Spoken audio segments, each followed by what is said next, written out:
Hi friends, welcome to my channel. இன்றைக்கி நம்ம வந்து ஈஸியாக ஒரு மீன் குழம்பு எப்படி செய்கிறதுன்னு பார்க்கலாம். இதுக்கு வந்து இன்க்ரீடியன்ட்ஸ் எல்லாமே நம்ம எடுத்து வச்சிட்டோம்னா இது செய்கிறதுக்கு வந்து 10 நிமிஷமே அதிகம்தான். அதுக்கு வந்து நான் ஃபஸ்ட்டு ஒரு 15 மீன் எடுத்து அதுக்கு நல்லா கழுவி மஞ்சள் தடவி எடுத்து வச்சுருக்கேன். அதுக்கப்புறமா ஒரு அரை மூடி தேங்காய் எடுத்து அதில் 3 பல் பூண்டு போட்டு நல்லா பேஸ்ட்டாக அரைச்சி எடுத்து வச்சுக்கலாம். அதுக்கப்புறம் ஒரு 15 சின்ன வெங்காயம் எடுத்து குறப்பாக அரைச்சி எடுத்து வச்சுக்கிறேன். ஒரு சின்ன நெல்லிக்காய் சைஸ் அளவுக்கு புளி எடுத்து ஊற வச்சு வச்சுருக்கேன். அப்புறம் ஒரு தக்காளி எடுத்து கட் பண்ணி வச்சுருக்கேன். ஒரு 2 பீஸ் மாங்காய் எடுத்து அதையும் சின்னதாக கட் பண்ணி வச்சுருக்கேன். அப்புறம் வந்து ஒரு 2 ஸ்பூன் மல்லித்தூள். இது வந்து நாங்கள் வீட்டில் அரைச்சது. இதில் வந்து சோம்பு, வெந்தயம், மல்லி எல்லாமே வறுத்துட்டு அது கூடால சீரகம், நல்ல மிளகு, கடுகு எல்லாம் சேர்த்து மிஷினில் கொடுத்து அரைச்சி எடுத்து வச்சுருக்கோம். அதுலேருந்து ஒரு 2 ஸ்பூன் எடுத்துக்கிறேன். அதுக்கப்புறமா ஒரு 4 பச்சை மிளகாய் கீறி வச்சுருக்கேன். அப்புறம் இதுக்கு வந்து வத்தத்தூள், உப்பு, மஞ்சள் தூள், கருவேப்பிலை, அதுக்கப்புறம் இது தாளிக்கிறதுக்கு எண்ணெய், வெந்தயம், கடுகு, 2 சின்ன வெங்காயம், அவ்வளோதான். இப்போ வந்து இதை எப்படி செய்கிறதுன்னு பார்க்கலாம். இதுக்கு வந்து நான் ஒரு பாத்திரத்தில் நம்ம எடுத்து வச்சுருந்த மசாலா எல்லாத்தையுமே ஒரேடியாக சேர்த்துக்கலாம். தேங்காய் பேஸ்ட்டு சேர்த்துருக்கேன். அதுக்கப்புறமா சின்ன வெங்காயம் சேர்த்துக்கலாம். அதுக்கப்புறமா இது கூட எடுத்து வச்சுருந்த அந்த 2 ஸ்பூன் மல்லித்தூள் சேர்த்துக்கிறேன்.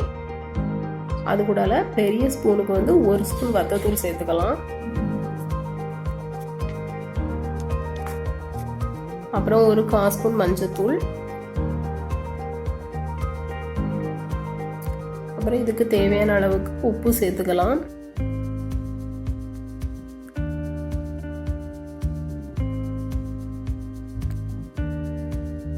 உப்பு சேர்த்ததுக்கு அப்புறமா இதில் வந்து நான் கீறி வச்சிருந்த பச்சை மிளகாய், அதுக்கப்புறம் மாங்காய், தக்காளி எல்லாம் சேர்த்துட்டு லாஸ்ட்டு வந்து எடுத்து வச்சிருந்த புளி தண்ணியும் நல்லா கரைச்சி அதையும் ஊற்றிடுறேன்.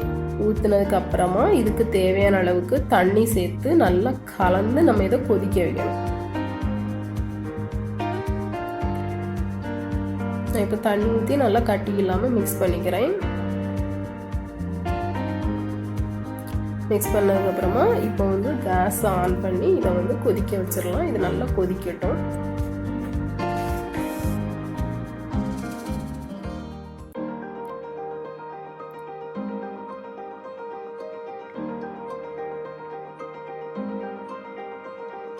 இப்போ குழம்பு நல்லா கொதிச்சிடுச்சு. இதில் வந்து நம்ம மஞ்சத்தூள் தடவி வச்சுருந்தோம்ல மீன், அதை வந்து நான் இப்போ ஒவ்வொரு பீஸாக நான் இதில் சேர்த்துக்கிறேன். மீன் சேர்த்ததுக்கப்புறமா இதை வந்து ஒரு 5 நிமிஷத்துக்கு நல்லா ஹையில் வச்சு கொதிக்க வச்சுக்கலாம். நல்லா 5 நிமிஷத்துக்கு கொதித்ததுக்கு அப்புறமா மறுபடி சிம்மில் வச்சு ஒரு 5லேருந்து 10 நிமிஷம் வச்சுக்கலாம். ஏன்னா அந்த மசாலா வந்து மீனில் நல்லா பிடிக்கணும். அதுக்காக நான் சிம்மில் வச்சு அதுக்கப்புறம் இது பண்ணிக்கிறேன். மீன் போட்டதுக்கப்புறமா அதுக்கு வந்து கொஞ்சம் கருவேப்பிலை சேர்த்துக்கலாம். மீன் குழம்பு கொதிக்கச்சில் அந்த கருவேப்பிலை சேர்த்தோம்னா நல்லா வாசனையாக இருக்கும். அதுக்காக கருவேப்பிலையும் சேர்த்துட்டேன். இப்போ ஹையில் வச்சதுக்கப்புறமா சிம்மில் வச்சு நல்லா வேக வச்சிடலாம். இப்போ நான் சிம்லேயே வச்சு வேக வச்சு எடுத்துட்டேன். இப்போ நான் வந்து இதை இறக்கிட்டு இதை தாளித்து கொட்டிட போகிறேன். தாளிக்கிறதுக்கு நான் அடுப்பில் ஒரு பேன் எடுத்து வச்சுருக்கேன். பேன் ஹீட் ஆனதுக்கு அப்புறமா இதில் வந்து கொஞ்சம் 2 ஸ்பூன் எண்ணெய் சேர்த்துக்கலாம்.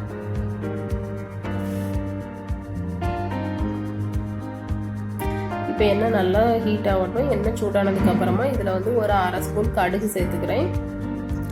கடுகு நல்லா பொரியட்டும்.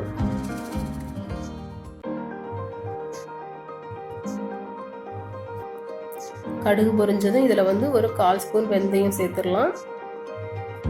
அதுக்கப்புறமா ஒரு 2 சின்ன வெங்காயம் கட் பண்ணி வச்சுருந்தோம், அதையும் இதில் சேர்த்து நல்லா வதக்கி எடுத்துடலாம்.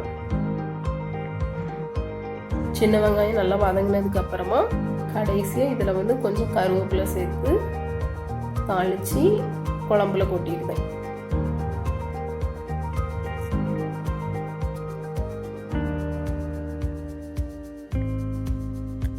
விதை குழம்புல கொட்டிடலாம். மீன் குழம்பு வந்து ரெடி ஆகிடுச்சு. இது வந்து செய்கிறதுக்கு வந்து ரொம்பவே ஈஸி, அதே மாதிரி ரொம்ப டேஸ்ட்டாகவும் இருக்கும்.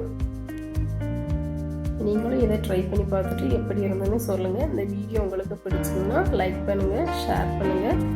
இந்த சேனலை சப்ஸ்கிரைப் பண்ணிட்டு மறக்காமல் பக்கத்தில் இருக்க பெல் பட்டனையும் கிளிக் பண்ணிடுங்க. தேங்க்யூ.